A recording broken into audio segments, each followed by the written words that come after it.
Сәлеметсіздер ме балалар, қалайсыздар? Бүгін сіздермен қазақ тілі 3 сынып 97 сабақ. Сабақтың тақырыбы сын есім. Балалар, бүгін барлық жаттығуларды орындаймыз. Сабақтың соңына дейін қарап, лайк басып, подписка кнопкасын басып қойыңыздар. Ендеше 53-ші жаттығу мәтінді түсініп оқы. Әбу-Насыр бүкіл шығыс әлеміне Арасту деген атпен даңқы жайылған, оқымысты Аристотельдің шығармаларын көп оқыған. Мағынасын көкейінен тоқыған, оны ұстазы санаған. Замандастары Әбу-Насырдың ірі оқымысты, ойшыл данышпан дәрежесіне дейін өскенін көздерімен көрген. Бірақ кейбіреулер ғұламаның алғырлық сипатын жете түсіне алмаған.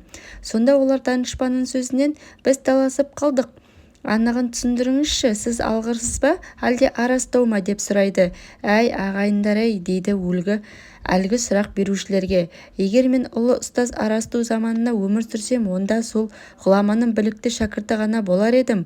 Әбу-Насырдың бұл сөзін естіген кісілердің оның ақыл парасатына бас еді. Жыл 12 ай кітабынан. Мәтін не туралы? Мәтіндегі негізгі ойды анықта және оған ат қой. Мәтіндегі мағынасы түсініксіз сөздерді белгіле. Сол сөздердің мағынасын түсіндірме сөздіктен біліп алсын, есімдерді тап. Мәтін Әбу-Насыр әл-Фараби жайлы, оның алғырлығы, ақылдылығы жайлы. Мәтіндегі негізгі ой данышпан Әбу-Насыр әл-Фараби. Мағынасы түсініксіз сөз Арасту оқымысты, ғұлама, данышпан, Аристотельдің лақап аты. Мәтіннің аты ақылды шәкірт. 54-ші жаттығу әл-Фарабидің нақыл сөздерін көшіріп жаз. Даналық істі ақылға салып, тиянақты атқару деген сөз. Оған білім үйрену арқылы ғана қол жеткізуге болады. Парасат әр адамның кісілік қадірі.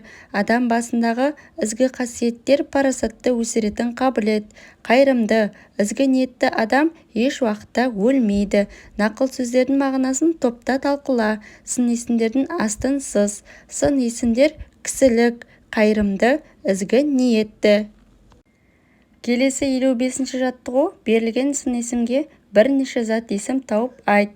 Ескі, етік, үй, кітап, жұқа, киім, көрпе, көйлек, қызық, ертегі, кино, кітап.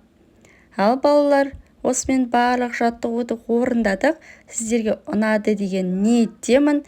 Балалар, менің каналыма тіркеліп алыңыздар, лайк басып, подписка кнопкасын басып қойыңыздар. Менің каналымда математика және де қазақ тілі әдебиеттік оқу сабақтарының барлық жауаптарын сіздер үшін салып қойған болатынмын. Сіздер подписка кнопкасын басып қойсаңыздар, сіздерге көрінетін сабағым, менің салған сабағым бірінші болып көрінетін болады.